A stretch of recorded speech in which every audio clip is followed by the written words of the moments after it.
देखो ये क्वेश्चन क्या है, अर्थमेटिक प्रोग्रेशन का, एपी का।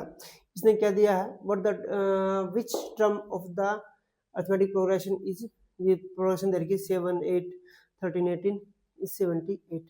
ठीक है, हमें क्या दे दिया, ए एन दे दिया। ठीक, जैसे 78, ठीक है, और हमें ये पता ये क्या है, ए, और डी कितना हमारा 5, A3 है, D5 है।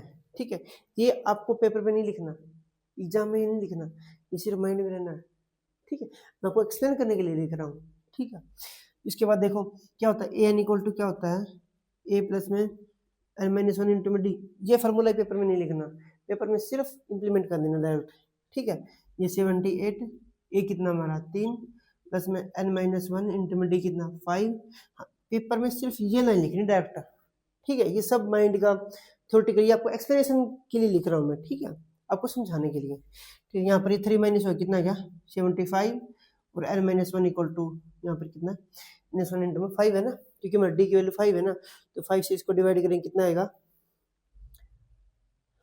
15। तो यहाँ पर क्या आ गया ऐसे 15, एन माइनस वन, एन की वैल्यू कितनी आएगी 16। ऐसे ऐसे एग्जाम में सिर्फ ये डायरेक्ट ये लाइन लिखनी है पेपर पे, और एग्जाम में सोल्व करते वक्त ये सब नहीं लिखना, कहीं और पेपर में फार्मूला लिखने लग जाओ। ठीक है ना, पेपर में सोल्व करते हुए सिर्फ हाँ भाई ये एपी का क्वेश्चन है, ए एन की मतलब ये हो गया, ए एन हमारा 78 हो गया, A3 हो गया, और एन माइनस वन इंटू में डी की वैल्यू हमने 5 टेक दी। अच्छा 5 3 साइड का 5 इस साइड का, और ये जस्ट 16 सेकंड का ही क्वेश्चन है। क्वेश्चन एक बार पढ़ने के बाद सिर्फ 16 सेकंड में क्वेश्चन आपका सोल्व हो जाएगा, कुछ भी नहीं है, ना कोई बहुत ज़्यादा कैलकुलेशन है, बिल्कुल एक बेसिक क्वेश्चन है। हाँ, ऐसे क्वेश्चन ही आपका एग्जाम क्रैक करवाते हैं।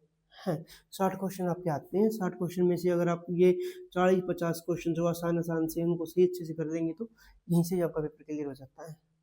ठीक है ना, हाँ, अगर आप यहाँ पर 40-45 क्वेश्चन नंबर यहाँ ले आते हैं तो आपका आधा एग्जाम का क्वालिफिकेशन के जो मार्क्स 90 वो आधे तो यहीं हो जाते हैं ना खत्म। ठीक है, तो इजी क्वेश्चंस को बहुत कम टाइम में निकालें।